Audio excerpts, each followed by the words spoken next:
एक गांव में दो भाई रहा करते थे। एक का नाम था नेकी और एक का बधी। नेकी नेक काम करा करता था और बधी छल कपट करा करता था। बधी अपने भाई नेकी से ईर्ष्या करता था, क्योंकि गांव में हर कोई नेकी की तारीफ करा करता था, बधी की नहीं। एक दिन बधी बोला, नेकी, हमें व्यवसाय के लिए दूसरे गांव जाना चाहिए। ठीक है भैया, जैसा आप कहे। नेकी अपने भाई की बहुत इज्जत करता था। वो अपने भाई की हर बात मानता था और वही उसका भाई बधी ये सोच रहा था कि जंगल में इसको जंगली जानवरों का शिकार बना दूंगा। अगले दिन दोनों भाई नेकी और बधी शहर के लिए रवाना हो गए। वे दोनों भाई पैदल ही शहर की ओर जाने लगे। खाने का सारा सामान केवल बधी के पास था और उसको जब भी भूख लगती वो खाना खा लेता। कुछ समय बाद जब नेकी को भूख लगी तब उसने अपने भाई से कहा, भैया भूख लग रही है, चलो खाना खा लेते। मैं तुझे खाना तो दे दूं, लेकिन उसके लिए तुझे अपनी एक आंख निकाल के मुझे देना पड़ेगी। ये सुन के नेकी को बहुत बुरा लगा। उसको पता था अपने भाई की बेईमानी का, इसलिए मजबूरी में उसने अपनी एक आंख निकाल के अपने भाई को दे दी। तब बधी ने अपने भाई को खाना दिया और नेकी दर्द में खाना खा रहा था, क्योंकि उसके पास कोई और विकल्प नहीं था। कुछ दूरी तय करने के बाद नेकी को प्यास लगती है और वो अपने भाई से पानी देने के लिए बोलता है। तब उसका भाई बोलता है, पानी तो मैं तुझे दे दूंगा, लेकिन उसके लिए तुझे अपनी दूसरी आंख भी देनी होगी। भैया अगर मैं अपनी दोनों आंखों को निकाल दूंगा तो मैं देखूंगा कैसे? मेरे भाई, मैं हूं ना तेरे साथ, चिंता क्यों करता है? फिर क्या, नेकी ने अपनी दूसरी आंख भी बधी को दे दी और फिर तब बधी ने अपने भाई को पानी दिया। अपने भाई को इस हालत में छोड़ के बधी वहां से अकेले भाग गया, सारा सामान लेके। कुछ समय बाद नेकी पूछता है, भैया दूसरा गांव और कितनी दूर है? लेकिन बद्धी का कोई जवाब नहीं आता। नेकी फिर पूछता है। भैया नेकी समझ जाता है कि उसका भाई उसे अकेला छोड़कर चला गया है। कुछ समय बाद नेकी एक पेड़ के नीचे आके, भैया ने तो मुझे अकेले छोड़ दिया है और मुझे चलते हुए भी बहुत देर हो चुकी है, लगता है रात हो गई है। एक काम करता हूँ, इस पेड़ पे चढ़ जाता हूँ, नहीं तो जंगली जानवरों का शिकार बन जाऊंगा। फिर नेकी उस पेड़ पे चढ़ जाता है और वही रात भर रहने की ठानता है। वो पेड़ भूतों का पेड़ था, जहाँ भूत रहा करते थे। कुछ समय बाद आधी रात को वहाँ दो भूत आते हैं, काजू और कतली। काजू बोलता है, कतली, तुम्हें पता है, इस पेड़ के पत्तों को मैंने अपने जादू से ऐसा कर दिया है कि कोई भी किसी भी बीमारी में लगाएगा वो तुरंत ठीक हो जाएगा। तब कतली बोलता है, तुम्हें पता है, मैंने इस पेड़ के नीचे अपने जादू से कभी न खत्म होने वाले सोने और हीरे जवाहरात गाड़े हुए हैं। इन दोनों की बातें ऊपर बैठा नेकी ध्यान से सुन रहा था। जैसे ही सुबह होती है, चिड़ियों की चहचहाहट सुनाई देती है और भूत भी वहां से चले जाते हैं। तब नेकी सोचता है, क्यों ना मैं इन पत्तों को अपने आंखों पे लगा के देखूं। तभी नेकी कुछ पत्ते अपनी आंखों पे लगता है और कुछ ही समय में उसकी आंखें बिल्कुल ठीक हो जाती है।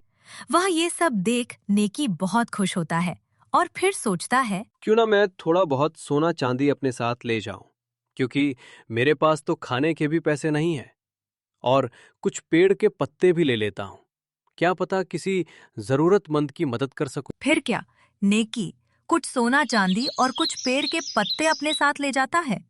वो कुछ दूरी तय करने के बाद एक गांव में पहुंचता है। उस गांव के राजा की एक लौती संतान, उसकी पुत्री, काफी दिनों से बीमार थी। गांव के किसी भी वहदों से राजा की पुत्री की बीमारी ठीक नहीं हो रही थी। फिर हालत और खराब होने पर राजा ने कहा, आसपास के सभी वेदों और हकीमों को बुलाया जाए। जो भी मेरी पुत्री को ठीक करेगा उसको मुंह मांगी रकम मिलेगी। ये सब सुन के पूरे गांव में हलचल मच गई। ये सब देख नेकी किसी गांव वाले से पूछता है, भाई क्या हुआ राजा की पुत्री को? तब वो गांव वाला बोलता है, भाई, गांव में बहुत दिनों से राजा की पुत्री बीमार है। उनका इलाज यहाँ कोई भी नहीं कर पा रहे हैं। अब उनकी तबीयत और भी खराब हो रही है। राजा बोल रहे हैं कि जितना जल्दी हो सके आसपास के सभी गांवों के हाकिमों और वेदों को बुलाया जाए, और जिसने भी राजा की पुत्री को ठीक कर दिया उसे मुंह मांगी रकम देंगे हमारे महाराज। ये सब सुन के नेकी सोचा, मेरे पास जो जादुई पेड़ के पत्ते हैं, क्यों ना मैं इनका प्रयोग करके राजा की पुत्री का इलाज कर दूं। बस फिर क्या, नेकी चला गया राजा के यहाँ और बोला, राजा को मेरा प्रणाम। मेरा नाम नेकी है और मैं पास के गांव से आया हूं। मैंने आपकी पुत्री के बारे में सुना। क्या मैं आपकी पुत्री को ठीक करने का प्रयास कर सकता हूं? ये सब सुन के राजा काफी खुश हुए और बोले, हाँ बिल्कुल, अगर आप हमारी पुत्री को ठीक कर दोगे तो जो आप मांगोगे हम आपको वो देंगे। फिर नेकी कुछ पत्ते पीस के राजा की पुत्री को पिलाया और कुछ समय में ही राजा की पुत्री बिल्कुल ठीक हो जाती है। ये सब देख राजा बहुत खुश होते हैं और बोलते हैं, हम बहुत खुश हैं कि हमारी एक लौती पुत्री आपने बिल्कुल ठीक कर दी। बताओ क्या चाहिए आपको? महाराज, मुझे कुछ नहीं चाहिए।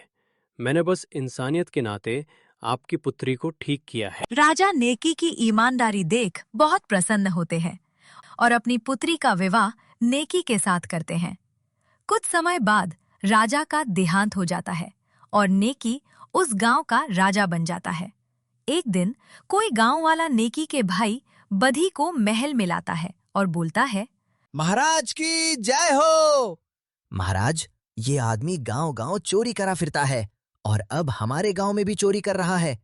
आज ही इसको चोरी करता पकड़ा है गांव वालों ने। उस आदमी को देख नेकी को अपना भाई याद आ गया।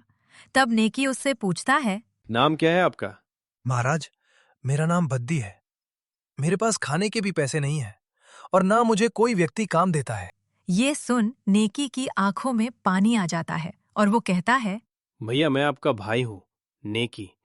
ये सुन बद्दी हैरान हो जाता है और बचने के लिए झूठ बोलता है। मेरे भाई नेकी, तुम कहाँ चले गए थे?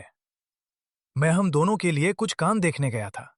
फिर जब वहां वापस गया तो कोई नहीं था।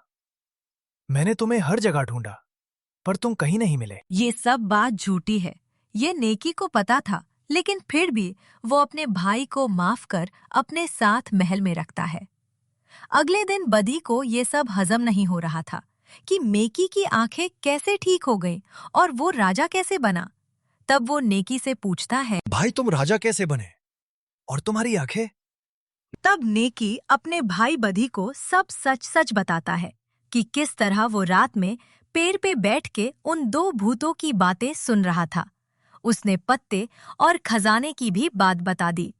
ये सब सुन के बधी मन ही मन में सोचने लगा, अगर मैं वहां जाके सारा खजाना ले आऊंगा तो मैं अकेले आराम से जिंदगी जीऊंगा और नेकी से ज्यादा पैसे होंगे तो इसको राजा से रंक बना दूंगा। ये सब सोच के वो शाम को निकल पड़ा उस पेड़ के पास खजाने लेने। उसने बड़ा गड्ढा खोदा और एक थैले में भरने लगा। उसको पता था रात को भूत आते हैं यहाँ, लेकिन फिर भी ज्यादा भरने के लालच में उसे ज्यादा समय लग गया और आधी रात हो गई। तब वो दो भूत आते उसको दिखते हैं। अरे बाप रे, इतना समय लग गया। अब तो वो भूत भी आ रहे हैं। एक काम करता हूँ, पेड़ पे चढ़ जाता हूँ, नहीं तो ये मुझे मार देंगे। बद्दी उस पेड़ पे चढ़ गया और जैसे ही भूत वहां आते हैं तब कतली देखता है कि एक गड्ढा किया हुआ है। तब वह बोलता है, अरे काजू भाई, लगता है यहाँ कोई चोरी करके गया है। देखो भाई कैसे गड्ढा करा हुआ है।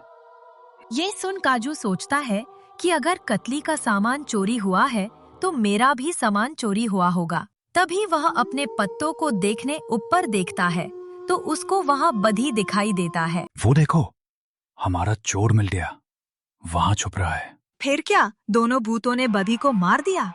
इसलिए कहते हैं कभी भी किसी के साथ बेईमानी नहीं करनी चाहिए। मेरा नाम शिवम सांखला है। इस YouTube चैनल के माध्यम से हम आप तक अच्छी अच्छी कहानियां लाते रहेंगे।